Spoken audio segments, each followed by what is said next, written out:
Estar en una alerta sanitaria epidemiológica de por sí hace una situación delicada con relación a la influenza H1N1, pero las dudas y la desinformación en torno a lo mismo definitivamente la complican más. Yo les quiero pedir hoy que ustedes presten mucha atención a la siguiente entrevista. Estamos con el doctor Néstor Sosa. Él es el director del Instituto Conmemorativo Gorgas, es quien preside la Comisión de la Salud por el H1N1 y tiene bien estar con nosotros esta mañana para compartir su experiencia y aclararnos todas estas inquietudes que ustedes han vertido en estas emisiones informativas. Así que por favor prestemos atención. Yo voy a tratar de que en este pequeño tiempo que tenemos compartirle qué es lo que más preocupa a la gente para que usted como comunicación oficial nos aclare. Hay muchas dudas, como bien le decía, pero sin duda la inquietud principal es la vacuna.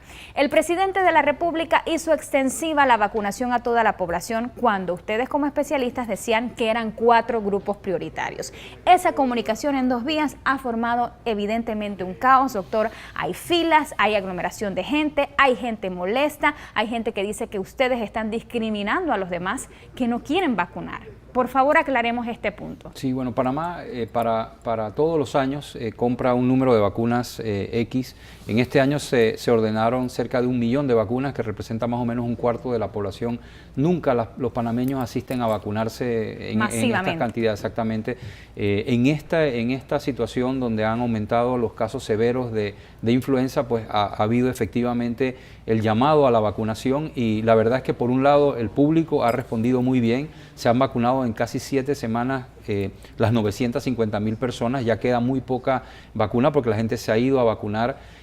La vacuna debe priorizarse y especialmente ahora que estamos esperando la nueva remesa en estos días. ¿Una remesa de cuánto? Sí, van a llegar específicamente el viernes a las 5 de la tarde, van a llegar 300.000 dosis y probablemente el lunes a mediodía van a llegar otras 685.000. O sea que vamos a tener 1 millón de nuevas dosis. Y eso evidentemente va a permitir agilizar nuevamente la vacunación y tratar de solucionar el problema de las filas y la lentitud. No todos los centros de salud tienen vacuna en este momento porque se han ido agotando a medida que la gente ha ido a solicitar la vacuna, la existencia ha ido bajando, pero no hay que preocuparse porque en un par de días van a empezar a llegar la nueva remesa de vacuna y se va a agilizar. Recuerden que la vacuna, y esto es importante señalarlo, por un lado, la vacuna no actúa inmediatamente. O sea, si tú te vacunas hoy no tienes protección hasta dentro de 3 semanas que se desarrollan pues los anticuerpos. Entonces realmente este retraso de un par de días no tiene un significado, un impacto importante. Lo importante es que las personas, cuando lleguen las vacunas, vayan a vacunarse, especialmente las personas más vulnerables, las personas que tienen edad avanzada, enfermedades crónicas o las personas que tienen niños pequeños, menos de 5 años, para que le pongan la vacuna a estos niños pequeños. Sin embargo, es evidente, como dice el siglo, que hoy se les acaban las vacunas, por lo menos la remesa que hasta el momento queda. Sí, o sea, depende de la afluencia de pacientes. En muchos lugares sí se va a agotar. Hay otros lugares donde la gente no va, en lugares en el interior y otros lugares más distantes no hay esa misma respuesta, pero en lo que es Ciudad Capital sí, la afluencia de personas va y probablemente en algunos centros o en varios centros se va a agotar la vacuna y se reiniciará la vacunación apenas llegue, probablemente sábado, porque llegan el viernes en la noche, probablemente sábado y domingo se empezará nuevamente la vacunación masiva, o sea, para toda la población, obviamente siempre dándole prioridad a las personas de más riesgo, porque esos son los que realmente tienen más complicaciones. Fíjese que de los casos que tenemos de complicaciones y de defunciones, más del 80% están en los grupos de riesgo, es decir, la gran mayoría de las personas afectadas son personas adultas, adultos mayores o personas con enfermedades. En este caso del brote, los niños no están afectados en un porcentaje alto. Este es un brote que realmente, o un conglomerado de casos que ha afectado realmente a las personas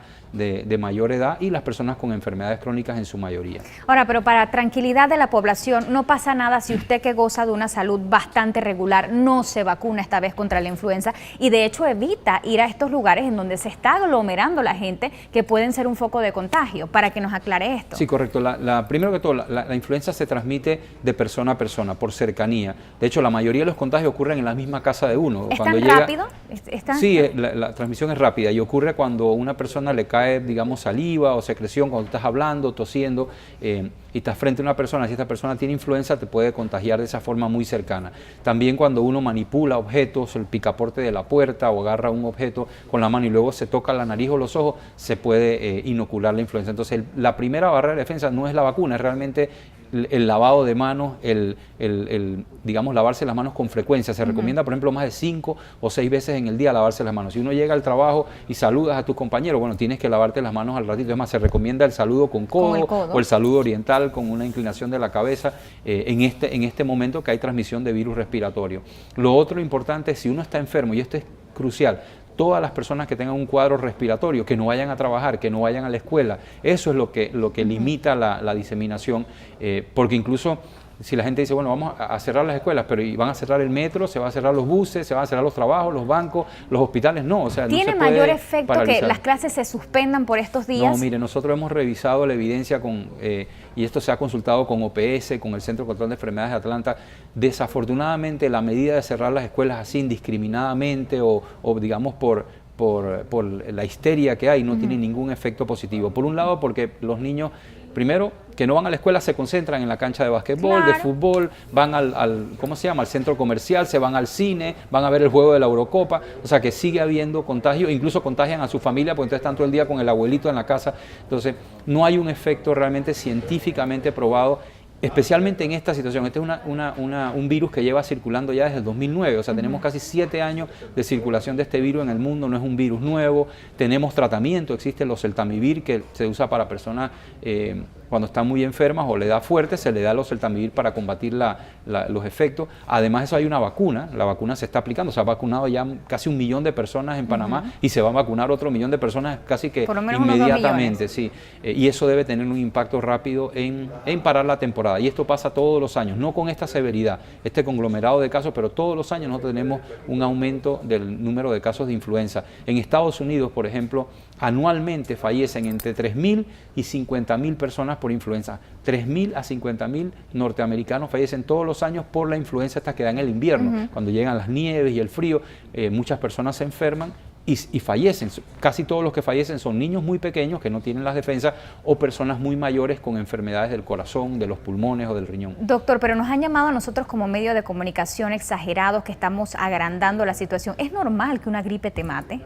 Bueno, digamos que no es que sea normal, o sea, la influenza causa mortalidad. Si tú ves, por ejemplo, la mortalidad de la influenza H1N1 es como 1 en 10.000. O sea, de 10.000 personas que le dan, no, de 10.000 personas fallece una, y casi el 80 o 90% de las personas que fallecen tienen algún factor de riesgo cuando mueren de influenza estacional.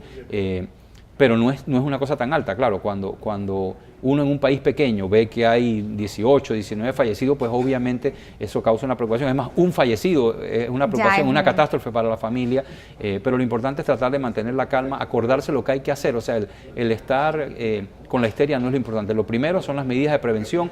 Cuando llegue la remesa de vacuna, el que quiera ir a vacunarse, porque se va a abrir la vacunación nuevamente a manera amplia, se pueden vacunar. Si uno tiene que priorizar... Pero no pasa nada si no me vacuno. No pasa nada, porque igual ya le digo, si en estos días no se vacunan, tienes que protegerte igual, lavando de manos, distanciamiento social, porque la vacuna no es inmediata. Esa es una cosa que demora 2 y 3 semanas. La vacuna tampoco es 100%, la eficacia de la vacuna es 60, 65%, o sea que tampoco aunque me vacune me puede dar influenza. Por supuesto, entiendo la vacuna que lo que ha demostrado a nivel poblacional es que disminuye la severidad, disminuye la mortalidad global, pero sí te puede dar inclusive igual en las primeras 3 semanas, porque no ha hecho efecto la inyección en tu sistema inmunológico, ¿no? Doctor, hay un audio de una enfermera circulando que nos tiene nerviosos a todos. Ustedes están esperando que pase la inauguración del canal ampliado para decretar una epidemia en Panamá. ¿Es esto cierto? No, realmente no tiene nada que ver. Aquí la declaración de epidemia es una cosa que incluso viene dictada por la Organización Mundial de la Salud y por el Reglamento Sanitario Internacional. Nosotros tenemos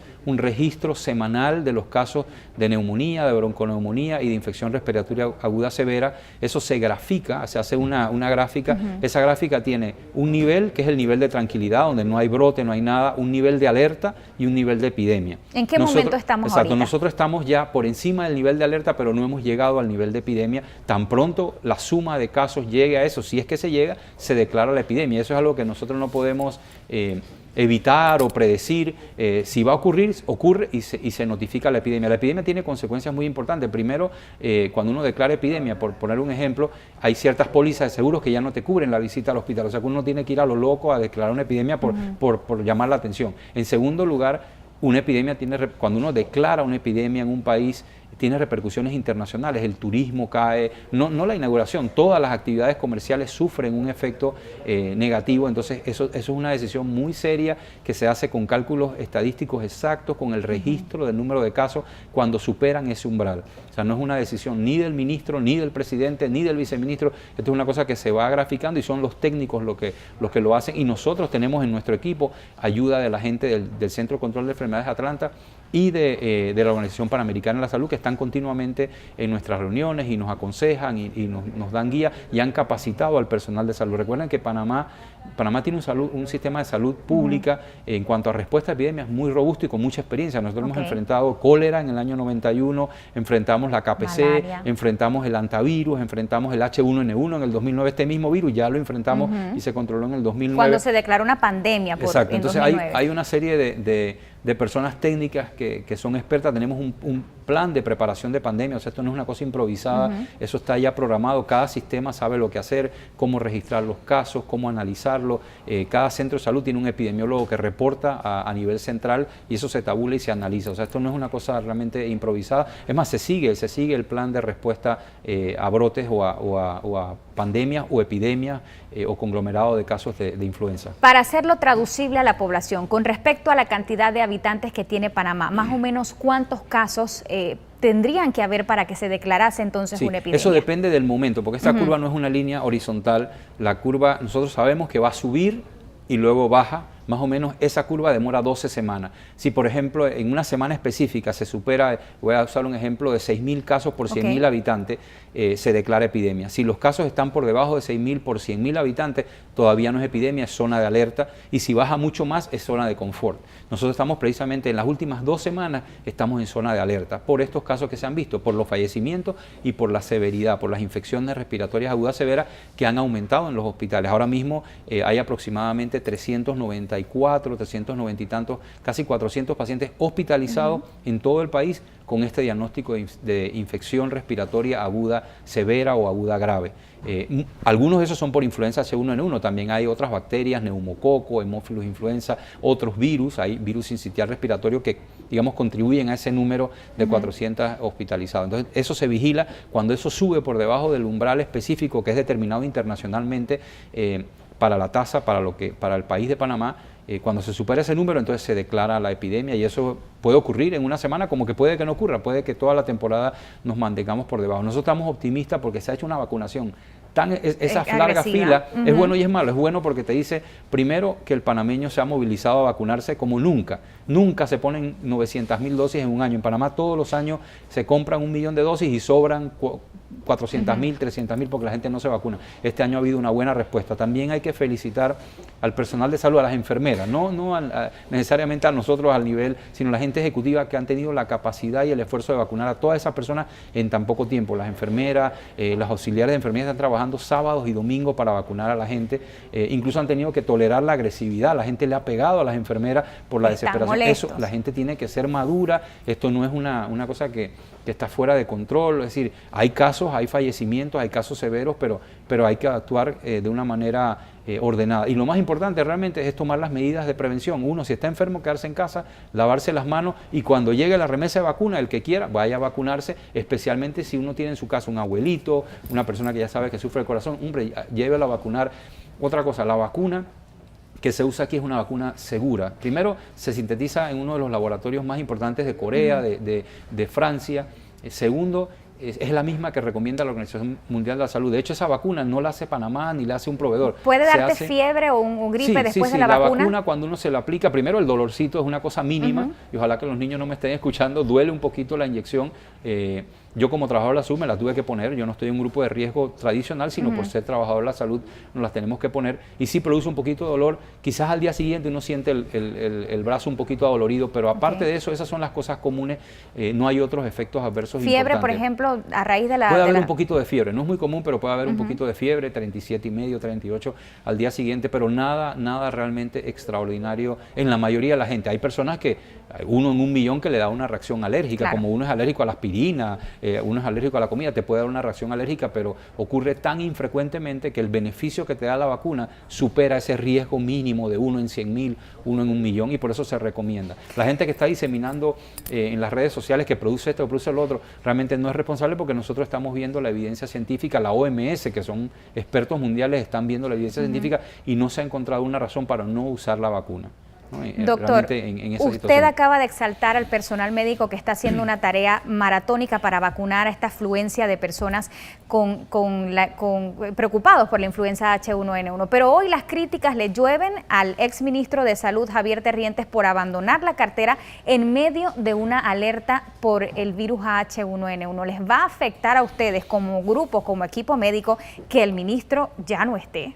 Sí, bueno, eso es algo que yo quiero comentar realmente. O sea, lo que es la respuesta a una epidemia, a una pandemia, no depende del ministro. O sea, esto está escrito ya. Nosotros tenemos un plan, las personas científicas, los operativos, las enfermeras saben qué hacer independientemente del ministro que esté. El ministro obviamente dirige ciertas cosas, pero el accionar en el día a día en una situación como influenza, que está normado internacionalmente, no está en manos de un ministro, ni siquiera de un viceministro, es realmente una cuestión de equipo, y el equipo de salud, tanto de la Caja como el Ministerio, saben lo que tienen que hacer, y es esto, es divulgar en los medios de comunicación, los medios de prevención, cuando se tiene la vacuna, aplicarla en los grupos de alto riesgo, comunicar la situación de los casos a las personas. O sea, lo que se está haciendo se va a seguir haciendo durante toda la temporada, este año y todos los años. Y eso realmente no depende directamente de una persona. O sea, el ministro no puede decir, bueno, ahora vamos a cambiar las reglas, ¿no? Porque eso ya está normado. Realmente es muy difícil hacer ese tipo de cambios. Así que sí, aunque no, digamos que no, desde el punto de vista de medios de comunicación o mediáticos, sí impacta que el ministro haya presentado su renuncia en este momento. En realidad, para efectos prácticos, el público puede estar tranquilo que digamos, los operativos, la gente que está poniendo la vacuna, dictando las normas, son los mismos y han sido capacitados ampliamente y van a seguir haciendo su función dentro de las limitaciones, porque el sistema de salud de Panamá no es perfecto, hay muchas limitaciones económicas, de personal, hay lugares donde no hay enfermeras, o sea, hay muchos problemas estructurales que tiene el sistema de salud y que se tratan de mejorar, pero eso no se va a afectar porque el ministro cambie o porque cambie uno por el otro. En realidad, el nuevo ministro seguro que va a seguir dirigiendo la situación. Es Miguel Mayo, según se nos anunciaba. Y el doctor Mayo, si es el ministro encargado, evidentemente, él ya tiene experiencia, ya ha estado trabajando con nosotros en este asunto. O sea, que eso realmente no va a tener un impacto. Doctor, yo le agradezco que amablemente esté esta mañana con nosotros presidiendo esta Comisión de Salud e informando a la población y aclarando todas estas dudas que nos han sido vertidas en nuestras diferentes emisiones informativas. Ya usted lo sabe, usted es su primer anillo de seguridad, a lavarse las manos, taparse la boca al toser, evitar las aglomeraciones, y si no se pone la vacuna, señor, cálmese, no le va a pasar nada, tranquilos, podemos asumir esto, vamos a que primero los grupos prioritarios se vacunen. Gracias por estar, doctor Néstor Sosa, esta mañana con nosotros.